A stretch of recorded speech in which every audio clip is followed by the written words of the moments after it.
आरोपियों की धरपकड़ हुई है। हालांकि मुठभेड़ में दोनों ढेर कर दिए गए हैं, लेकिन दूसरी तरफ एसटीएफ की टीम नेपाल में कनेक्शन निकाल रही है। ये तमाम चीजें बता रही हैं कि एक दिशा इस पूरे केस को मिलती भी नजर आ रही है और जल्द ही पूरा पर्दाफाश होगा कैसे ये पूरी साजिश रची गई।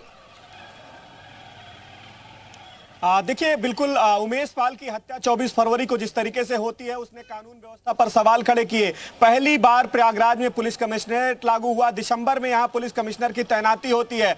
सबसे बड़ी वारदात, 3 लोगों को मौत के घाट उतार दिया जाता है। उनके अपराधियों को लेकर के, उनके आरोपियों को लेकर के सवाल खड़े होते हैं। सीएम ने सदन में कहा था कि मिट्टी में अपराधी को मिला देंगे। जिन लोगों ने इस घटना को कारित किया है, उसका नतीजा अब देखने को मिल रहा है। हमने देखा था कि पहला अपराधी जो है वो 27 फरवरी को अरबाज मुठभेड़ में मारा गया, दूसरा अपराधी आज मारा गया। 3 जो इस माफिया के गिरोह से जुड़े लोग हैं, उनके अवैध साम्राज्य पर बुलडोजर चला। दूसरे जो बदमाश जो सीसीटीवी में चिन्हित हुए हैं, जिनके नामों का खुलासा हो गया है, चाहे माफिया अतीक अहमद का बेटा असद हो, या फिर गुलाम हो, या फिर बमबाज गुड्डू मुस्लिम हो, या फिर साबिर हो, या फिर जो 5वां नाम है अरमान, उनके सभी संभावित ठिकाने, उनके करीबी, उनके रिश्तेदार, तमाम जगहों पर छापेमारी की जो कार्रवाई है एसटीएफ के साथ ही यूपी पुलिस क्राइम ब्रांच जो है वो लगातार कर रही है। नतीजा हम देख रहे हैं कि लगातार जो आरोपी हैं वो चिन्हित हो रहे हैं और मुठभेड़ में उनको ढेर किया जा रहा है। आज की अगर बात करें तो जो बदमाश विजय उर्फ उस्मान नाम है, इस बदमाश को माफिया अतीक अहमद का करीबी बताया जाता है। इसके खिलाफ पहले से करीब दर्जन भर से ज्यादा आपराधिक मुकदमे दर्ज हैं, जेल भी जा चुका है। हालांकि जेल से बाहर आने के बाद लगातार ये आपराधिक वारदातों में शामिल रहा। जिस दिन उमेश पाल को गोली मारी गई, पहली गोली इसी उस्मान ने मारी थी, लिहाजा इसको पकड़ना पुलिस के लिए बड़ी चैलेंजिंग थी, बड़ी चुनौती थी। सीएम ने भी कहा था और पुलिस कमिश्नर ने यह वादा भी किया था कि उन अपराधियों को हम अंजाम तक पहुंचाएंगे। 27 फरवरी को मीडिया से रूबरू हुए थे, उसके बाद से वो मीडिया से नहीं बात किए, लेकिन उन्होंने कहा था कि अपराधी जो हैं उनको नहीं बख्शेंगे। नतीजा हम देख रहे हैं कि आज दूसरे बदमाश को मुठभेड़ में ढेर कर दिया गया है। हम हॉस्पिटल में हैं, अब से कुछ समय पहले उसका जो शव है, इसी जो हॉस्पिटल है ये स्वरूप रानी चिकित्सालय, यहाँ पर उसके शव को लाया गया था। यहां से डॉक्टरों ने उसको मृत घोषित कर दिया। शव को पोस्टमार्टम हाउस भेज दिया गया है।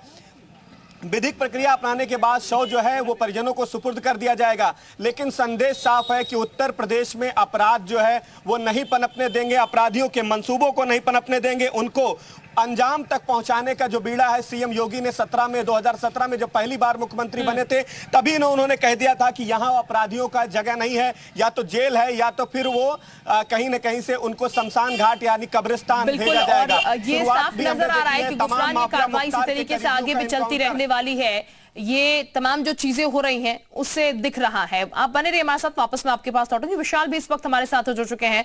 विशाल, ये जो पूरा प्रकरण है उमेश पाल हत्याकांड, इस पर कितनी शिद्दत से काम हो रहा है और कितना कोशिश की जा रही है कि जल्द से जल्द आरोपी की गिरफ्तारी हो, वो तमाम चीजें हमें दिखा रही है। और ये हम साफ कह सकते हैं कि ये जो बात बार बार विधानसभा में कही जाती है या फिर तमाम और जगह से, मंचों से मुख्यमंत्री कहते हैं कि माफिया हो, आरोपी हो, उनको बख्शा नहीं जाएगा, उनके खिलाफ इसी तरीके की कार्रवाई होगी, उसका एक सटीक एग्जाम्पल है।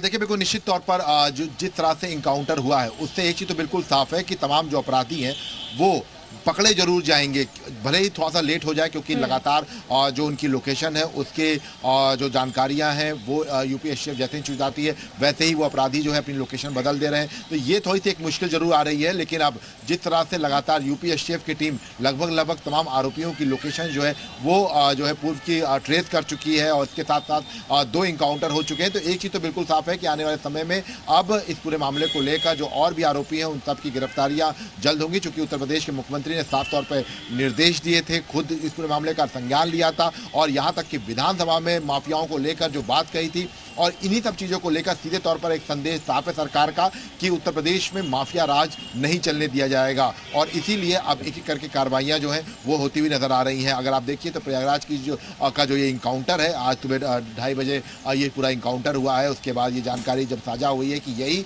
वो व्यक्ति था जिसने सबसे पहले गोली चलाई थी सिपाही पर, तो ऐसे में ये कहा जा सकता है कि अब इस पूरे मामले को लेकर एक एक करके जो तमाम और भी जो आरोपी हैं उन सब के करीब जो है वो यूपी एसटीएफ की टीम पहुंचने की कोशिश कर रही है। और इसी कड़ी में लगातार यूपी एसटीएफ की जो टीम है वो अब जो है नेपाल के लिए रवाना हो चुकी है। और ये कहा जा रहा है कि नेपाल पहुंचकर हो सकता है कि आज या कल तक में कुछ एक बड़ी खबर जो है वो यूपी एसटीएफ शेयर करे, क्योंकि असद और गुड्डू मुस्लिम की लोकेशंस जो हैं वो पूर्व की वो ट्रेस हुई हैं। उसके आधार पर यूपी एसटीएफ की टीम जो है वो नेपाल रवाना हुई है। यही सब तमाम ऐसी चीजें हैं जिन पर जो है यानी कि लोकेशन लगातार ट्रेस की जा रही है और कुछ और चीजें जो है जल्द विशाल सामने आएंगी, ये साफ